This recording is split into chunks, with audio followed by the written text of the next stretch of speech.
क्या लाल कृष्ण आडवाणी ने, अटल बिहारी वाजपेयी ने क्या किसी वंचित समाज को उस शिखर तक पहुंचाया जिस शिखर तक जो है मान्यवर साहेब कांसीराम जी अपने समाज को लेकर गए?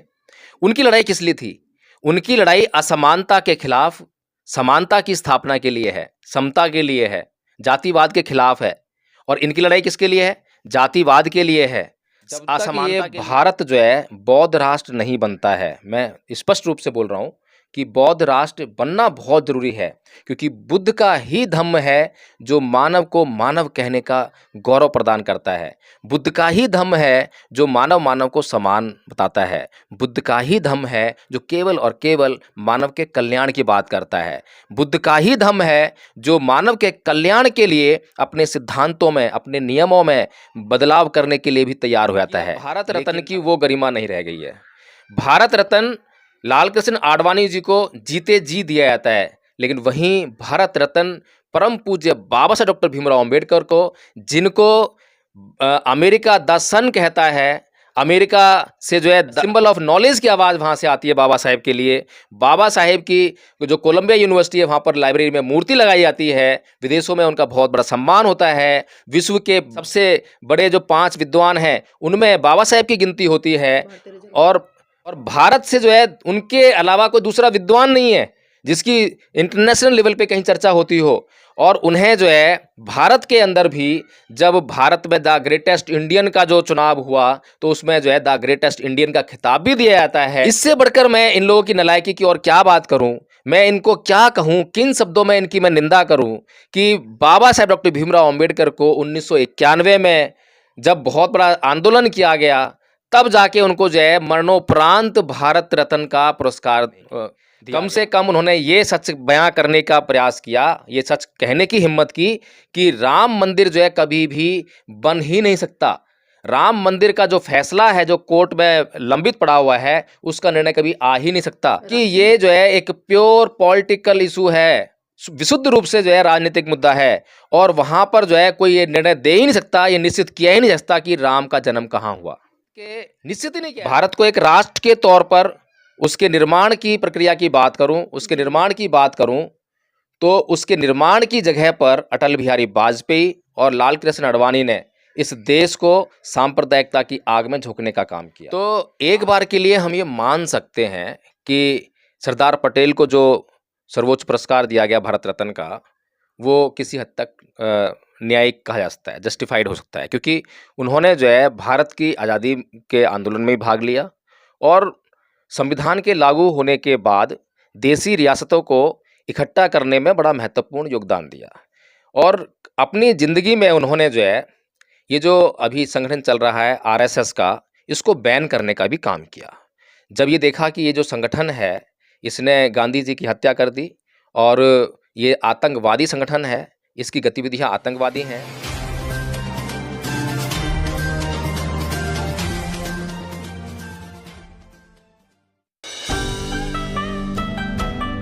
नमस्कार, आप देख रहे हैं एनबी न्यूज 24x7 नीलम बोध के साथ। साथियों, लगातार भारत देश में कुछ महान हस्तियों को भारत रत्न से नवाजा जाता है। पिछले दिनों से हम देख रहे हैं कि लगातार कई लोगों को भारत रत्न से सम्मानित किया गया, लेकिन कहीं ना कहीं हम ये भी देख पा रहे हैं और समझ पा रहे हैं कि इस भारत देश में कुछ महान विभूतियां ऐसी भी रही हैं जिनको लेकर लगातार आवाज उठ रही है कि महान पुरुषों को भी भारत रत्न दिया जाए। लेकिन विडंबना है कि वो लोग इस दुनिया में नहीं है और उनके जाने के बाद भी आज तक उनको भारत रत्न से सम्मानित नहीं किया गया। लेकिन जिस तरह से हम देख रहे हैं कि भारतीय जनता पार्टी के शासनकाल में जो भारतीय जनता पार्टी के ही नेता हैं, क्योंकि खासकर मैं बात कर रही हूँ लाल कृष्ण आडवाणी जी को लेकर, जिस तरह से अभी पिछले दिनों लाल कृष्ण आडवाणी जी को भारत रत्न से सम्मानित किया गया और साथियों जिस तरह से मेन स्ट्रीम मीडिया पर लगातार बहुत बड़ी चर्चा चली, एक बहुत बड़ी बहस छिड़ी और उस बहस में जिस तरह से जो निकल कर आया वो लाल कृष्ण आडवाणी जी का भारतीय राजनीति में एक बहुत बड़ा हाथ रहा है। और इतना ही नहीं, जो सरदार पटेल जी की मूर्ति गुजरात में लगी थी उसको लेकर भी लगातार चर्चा चली और जिस तरह से आपने देखा कि जो कमंडल यात्रा को लेकर भी बहुत बड़े स्तर पर चर्चा चली और उसका श्रेय कहीं ना कहीं लाल कृष्ण आडवाणी जी को दिया गया। और यहाँ तक कुछ लोगों से मैंने सुना कि आज अगर अयोध्या में जो राम मंदिर बना तो उसमें भी बहुत बड़े स्तर पर उस यात्रा का श्रेय लाल कृष्ण आडवाणी जी को जाता है। तो साथियों, इसी विषय पर चर्चा करने के लिए आज मेरे साथ में एडवोकेट जय भीम प्रकाश जी, उन्हीं से जानना चाहूंगी कि लाल कृष्ण आडवाणी जी को आज भारत रत्न से नवाजा गया, तो क्या सही मायने में उन्होंने भारत देश के लिए काम किया और भारत देश के इतिहास में या भारत देश के विकास में उनका क्या योगदान है? स्वागत है एनबी न्यूज में। जी, धन्यवाद मैडम। असद जिस तरह से लगातार हम देख रहे हैं सोशल मीडिया पर एक आवाज उठ रही है, क्योंकि बहुजन समाज का एक बहुत बड़ा तबका वो भी है जो अपने महान पुरुषों में आस्था रखता है और सही मायने में अगर भारत के विकास में हम उनका योगदान देखें तो बहुत बड़े स्तर पर कहीं ना कहीं उनकी अनदेखी हुई है, उनको हाशिए पर धकेलने का काम किया गया है। और बहुत सारे लोग आज ये आवाज उठा रहे हैं, जिस तरह से लाल कृष्ण आडवाणी जी को अभी भारत रत्न से नवाजा गया है, उनको पुरस्कार दिया गया है, और लोग ये भी कह रहे हैं कि आखिर इनको क्यों, और भी तो इस देश में नेता पनपे हैं, महान पुरुष पैदा हुए हैं, उनको क्यों नहीं? जी, बिल्कुल बहुत अच्छा सवाल है और बहुत अच्छी चर्चा चल रही है। अब जो भारत रत्न है, उसकी जो गरिमा है, जब अटल बिहारी वाजपेयी को भारत रत्न दिया जाता है, जब ऐसे लोगों को भारत रत्न दिया जाता है जिनका भारत के निर्माण में कोई योगदान नहीं है, तो उस भारत रत्न की जो गरिमा है, उसकी जो उपयोगिता है, उसका जो महत्व है, वो नष्ट हो जाता है। जैसे कि परमवीर चक्र जो है, किसको दिया जाना चाहिए? जी। वो सेना का एक सर्वोच्च पुरस्कार है, और अगर ऐसे लोगों को दिया जाए जो कि जिनका शौर्य नहीं है, जिन्होंने जो सेना है उसमें कोई ऐसा बहादुरी का कार्य नहीं किया है, अगर उनको भी देने लग जाएँ उस परमवीर चक्र को, तो वो परमवीर चक्र का जो है महत्व खत्म हो जाता है।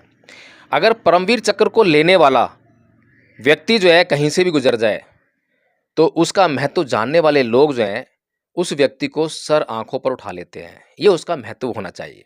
इसी प्रकार से जो भारत रत्न है, उसका अपना महत्व था। भारत रत्न यानी कि भारत के निर्माण में सहयोग करने वाले व्यक्ति को एक भारत के रत्न के तौर पर जाना जाए, पहचाना जाए, इसलिए उसको जो भारत का सर्वोच्च सम्मान दिया जाता है। जी। लेकिन जिस प्रकार से अटल बिहारी वाजपेयी को और सरदार पटेल को, लाल कृष्ण आडवाणी को भी दिया, तो एक बार के लिए हम ये मान सकते हैं कि सरदार पटेल को जो सर्वोच्च पुरस्कार दिया गया भारत रत्न का, वो किसी हद तक न्यायिक कहा जा सकता है, जस्टिफाइड हो सकता है, क्योंकि उन्होंने जो है भारत की आज़ादी के आंदोलन में भी भाग लिया और संविधान के लागू होने के बाद देसी रियासतों को इकट्ठा करने में बड़ा महत्वपूर्ण योगदान दिया। और अपनी ज़िंदगी में उन्होंने जो है ये जो अभी संगठन चल रहा है आरएसएस का, इसको बैन करने का भी काम किया।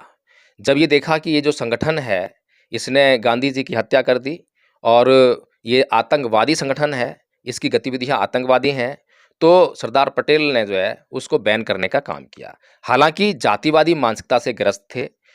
बाबा साहब डॉक्टर भीमराव अंबेडकर का पूरे जीवन विरोध करते रहे।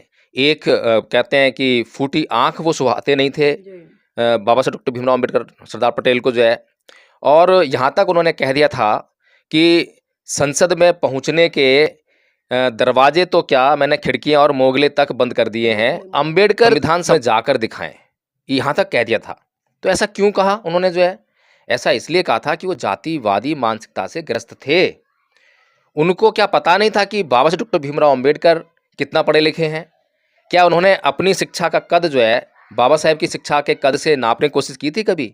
अगर कभी प्रयास भी किया होता तो मैं समझता हूँ कि उनकी आंखें नीची हो जाती और वो बाबा साहेब डॉक्टर भीमराव अंबेडकर को सम्मान देने का प्रयास करते। लेकिन खैर वो तो अलग बात है, आपसी मनमुटाव, दुश्मनी या कुछ भी कह लें कि ईर्ष्या का भाव, कुछ भी हो सकता है। लेकिन कम से कम सरदार पटेल का जो है इस देश के निर्माण में कुछ तो योगदान था। इसी प्रकार से अगर मैं अटल बिहारी वाजपेयी की बात करूं तो उनका क्या योगदान था? सबसे बड़ा सवाल ये उठता है। अगर मैं भारत को एक राष्ट्र के तौर पर उसके निर्माण की प्रक्रिया की बात करूं, उसके निर्माण की बात करूं, तो उसके निर्माण की जगह पर अटल बिहारी वाजपेयी और लाल कृष्ण आडवाणी ने इस देश को सांप्रदायिकता की आग में झोंकने का काम किया। आज जो हिंदू मुसलमान का इतना बड़ा फसाद जो भारत के अंदर पनप रहा है, आज जो हिंदू जो है मुसलमानों को, हर किसी आदमी को पकड़ पकड़ कर जय श्री राम जबरदस्ती बुलवाने का काम कर रहा है, ये सब इन्हीं की देन है। आज जो राम मंदिर जो है आज आपका अयोध्या में इतना पैसा उस पर खर्च किया गया है और सुप्रीम कोर्ट के जज को खरीद कर उससे झूठ बुलवाकर और बिना तथ्यों के आधार पर इतिहास को दबाकर, इतिहास को दफन करके, सच्चे इतिहास को मिटाकर उन्होंने राम मंदिर का निर्माण किया है, तो ये 2 लोग जो हैं लाल कृष्ण आडवाणी और अटल बिहारी वाजपेयी इसके लिए ज़िम्मेदार हैं। लेकिन फिर भी अटल बिहारी वाजपेयी थोड़ा बहुत ईमानदार थे। थोड़ा बहुत जो मैं उनको सम्मान ज़रूर देता हूँ कि कम से कम जो है उन्होंने कुछ बातें ऐसी कहीं जो कुछ न्यायिक थी। कम से कम उनके जीते जी जो है राम मंदिर नहीं बना। कम से कम उन्होंने अपने जीते जी किसी जज को खरीदने की हिमाकत नहीं की। कम से कम उन्होंने ये सच बयाँ करने का प्रयास किया, ये सच कहने की हिम्मत की कि राम मंदिर जो है कभी भी बन ही नहीं सकता। राम मंदिर का जो फैसला है, जो कोर्ट में लंबित पड़ा हुआ है, उसका निर्णय कभी आ ही नहीं सकता। राजनीतिक मुद्दा यहाँ पे क्योंकि ये जो है एक प्योर पॉलिटिकल इशू है, विशुद्ध रूप से जो है राजनीतिक मुद्दा है और वहाँ पर जो है कोई ये निर्णय दे ही नहीं सकता, ये निश्चित किया ही नहीं जा सकता कि राम का जन्म कहाँ हुआ। निश्चित ही नहीं किया जा सकता। कोई तथ्य ही नहीं है, कोई सबूत ही नहीं है, एक भी ईंट, एक भी पत्थर का टुकड़ा वहाँ से नहीं बरामद हुआ है जिससे ये मालूम हो सके कि राम का जन्म यहाँ हुआ।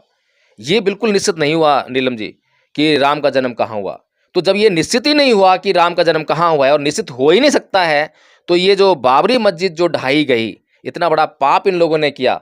तो नीलम जी इसी प्रकार से जो है ये जो लाल कृष्ण आडवाणी जी हैं, इनका तो कभी कोई योगदान रहा ही नहीं है, किसी भी प्रकार का योगदान नहीं है, बल्कि एक जहरीला सांप जो होता है जिसके अंदर जहर ही जहर भरा हुआ है, जहर के सिवाय कुछ भरा ही नहीं है। इस देश को बिगाड़ने में, इस देश को बर्बाद करने में, आज अगर ये देश सांप्रदायिकता की आग में जल रहा है, आज अगर ये देश जातिवादी मानसिकता के कारण जातिवाद की आग में जल रहा है, तो इसके लिए प्रमुख रूप से जो है लाल कृष्ण आडवाणी उनमें से एक आदमी है। लेकिन लाल कृष्ण आडवाणी को क्योंकि प्रधानमंत्री बनने की जो अब की बारी थी जो थी मोदी जी से पहले, वो लाल कृष्ण आडवाणी जी की थी, क्योंकि उन्होंने रथ यात्रा निकाली, उन्होंने जो है बाबरी मस्जिद को ढहाने में नेतृत्व प्रदान किया हिंदुओं का जो है, और तो हिंदुओं को मुसलमानों के खिलाफ खड़ा करने में अहम भूमिका लाल कृष्ण आडवाणी जी ने निभाई। तो इसके लिए जो है जो अगर मुख्य रूप से भारत के अंदर भाजपा के अंदर कोई जाना जाता था नेतृत्व के रूप में, तो लाल कृष्ण आडवाणी जाने जाते थे। लेकिन लाल कृष्ण आडवाणी का जो है पत्ता काट कर मोदी जी आगे आते हैं और वो प्रधानमंत्री बन जाते हैं। तो हालांकि किसी भी व्यक्ति को जो जिसने अपनी पूरी ज़िंदगी जो है उस मिशन के लिए लगा दी हो, हिंदुत्व के लिए लगा दी हो, और जब प्रधानमंत्री बनने की बारी उसकी आए और उसका पत्ता कोई साफ कर दे, तो उसे कैसे सहन होगा। तो कुछ हो सकता है कि उनको जो है भरपाई सी करी हो, मतलब जो है ये भारत रत्न देकर जो है। लेकिन एक बात तो तय है नीलम जी कि अब भारत रत्न की वो गरिमा नहीं रह गई है। भारत रत्न लाल कृष्ण आडवाणी जी को जीते जी दिया जाता है, लेकिन वहीं भारत रत्न परम पूज्य बाबा साहब डॉक्टर भीमराव अंबेडकर को, जिनको अमेरिका द सन कहता है, अमेरिका से जो है द सिंबल ऑफ नॉलेज की आवाज़ वहाँ से आती है बाबा साहेब के लिए। बाबा साहेब की जो कोलंबिया यूनिवर्सिटी है वहाँ पर लाइब्रेरी में मूर्ति लगाई जाती है, विदेशों में उनका बहुत बड़ा सम्मान होता है। विश्व के बड़े जो 5 विद्वान हैं उनमें बाबा साहेब की गिनती होती है। भारत से जो है उनके अलावा कोई दूसरा विद्वान नहीं है जिसकी इंटरनेशनल लेवल पे कहीं चर्चा होती हो। और उन्हें जो है भारत के अंदर भी जब भारत में द ग्रेटेस्ट इंडियन का जो चुनाव हुआ, तो उसमें जो है द ग्रेटेस्ट इंडियन का खिताब भी दिया जाता है। तो इससे बढ़कर मैं इन लोगों की नालायकी की और क्या बात करूं, मैं इनको क्या कहूं, किन शब्दों में इनकी मैं निंदा करूं कि बाबा साहेब डॉक्टर भीमराव अंबेडकर को 1991 में जब बहुत बड़ा आंदोलन किया गया, तब जाके उनको जो है मरणोपरांत भारत रत्न का पुरस्कार दिया गया।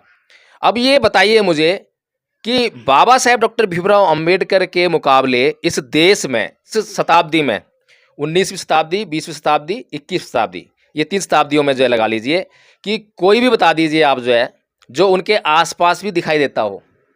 अगर इतना बड़ा विद्वान भारत का जिसके आसपास कोई नहीं है और जो विश्व स्तर की योग्यता रखता है, विद्वता रखता है, उसको आप मरने के बाद भी जो है भारत का सर्वोच्च पुरस्कार उससे नहीं नवाजते हैं, और आप जो है लाल कृष्ण आडवाणी को, जिसका कोई योगदान नहीं है बल्कि राष्ट्र निर्माण की जगह पर राष्ट्रद्रोह, राष्ट्र को खंडित करने में उसकी बड़ी भूमिका है, उसको आप जो है भारत रत्न देते हैं। तो मैं समझता हूँ कि नीलम जी अब भारत रत्न में जो है वो सर्वोच्चता, वो गरिमा, वो महत्व अब शेष रह ही नहीं गया है। सर, जिस तरह से लाल कृष्ण आडवाणी जी को भारत रत्न से नवाजा गया, तो हमने देखा सोशल मीडिया पर बसपा सुप्रीमो है, उन्होंने भी आवाज उठाई कि साहब मान्यवर काशीराम जी को भी भारत रत्न से नवाजा जाना चाहिए। लेकिन लगातार इस तरह की आवाजें बहुजन समाज से उठती हैं, लेकिन कहीं ना कहीं वो आवाजें दब के रह जाती हैं। तो क्या कारण है कि जातिवादी मानसिकता इतनी कुंठित हो चुकी है कि इस देश में सही रूप से काम करने वाले लोगों को दरकिनार कर दिया जाता है और खाली जो सांप्रदायिकता का या किसी धर्म को ढोकर चलते हैं, उन्हें इतने बड़े बड़े सम्मान से नवाजा जाता है? नीलम जी बहुत अच्छी बात कही है। और देखिए आप जो है साहेब मानवर कांसीराम जी ने जो उन्होंने त्याग किया, उनके त्याग के बराबर आप कहीं भी आसपास में भारत में कहीं किसका त्याग देखते हैं? क्या लाल कृष्ण आडवाणी ने वो त्याग किया? क्या लाल कृष्ण आडवाणी ने, अटल बिहारी वाजपेयी ने क्या किसी वंचित समाज को उस शिखर तक पहुंचाया जिस शिखर तक जो है मान्यवर साहेब कांसीराम जी अपने समाज को लेकर गए? उनकी लड़ाई किस लिए थी? उनकी लड़ाई असमानता के खिलाफ समानता की स्थापना के लिए है, समता के लिए है, जातिवाद के खिलाफ है। और इनकी लड़ाई किसके लिए है? जातिवाद के लिए है, असमानता के लिए है। इस देश को बचाना पड़ेगा, इस देश को इन जातिवादी मानसिकता वालों से बचाना पड़ेगा। इस देश में अगर दोबारा से भारत रत्न के जो सर्वोच्च पुरस्कार है, अगर उसकी गरिमा, उसके महत्व को दोबारा से अगर स्थापित करना है, तो ये जो लोग, जो जातिवादी लोग हैं, जो आज सत्ता में काबिज हो गए हैं, ये जो सांप्रदायिक लोग हैं जो आज सत्ता में काबिज हो गए हैं, इनको सत्ता से बेदखल करके हटाकर और बहुजन समाज को जो है अपना न्यायिक चरित्र को जो है बनाते हुए उसको सत्ता हासिल करनी पड़ेगी। अपने सदाचार और नैतिकता को अपना आधार बनाना पड़ेगा।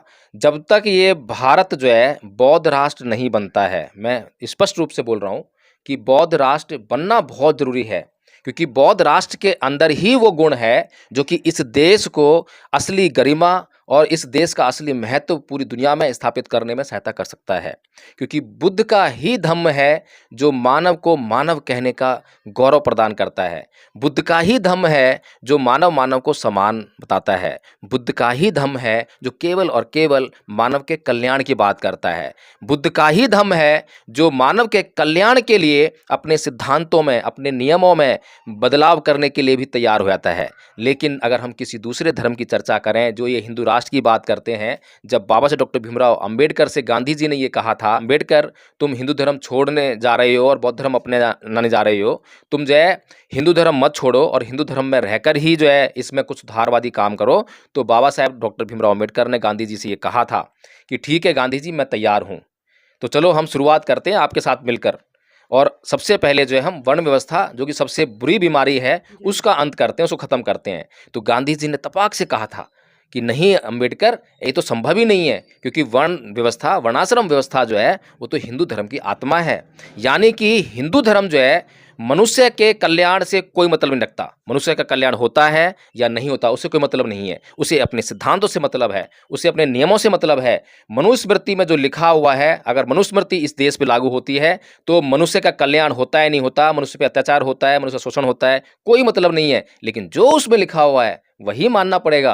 रामचरितमानस में आज भी वो लोग जो ताड़न का अधिकारी बोलने का काम करते हैं, उसको शिक्षा का अधिकारी बताते हैं, उसको कुछ भी बताते हैं, वो कभी मैच नहीं करती उससे जो है, लेकिन फिर भी जो है उसको लाग लपेट करने के लिए तैयार है, लेकिन उसको बदलने के लिए तैयार नहीं है।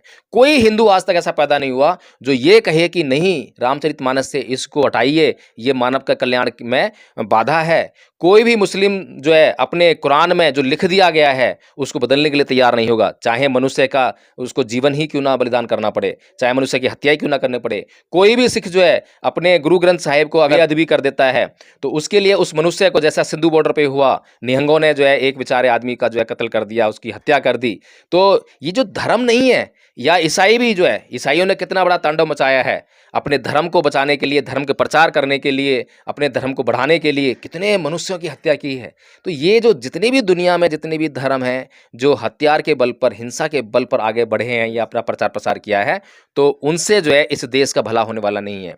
अगर इस देश का भला हो सकता है तो केवल और केवल बुद्ध के धम्म से हो सकता है, क्योंकि बुद्ध का धम्म पूरी दुनिया में कहीं पर भी फैला है तो अपने गुण के आधार पर फैला है, बिना हथियार के फैला है। और उसने एक ऐसा सम्राट दिया जो विश्व का सर्वश्रेष्ठ सम्राट रहा, और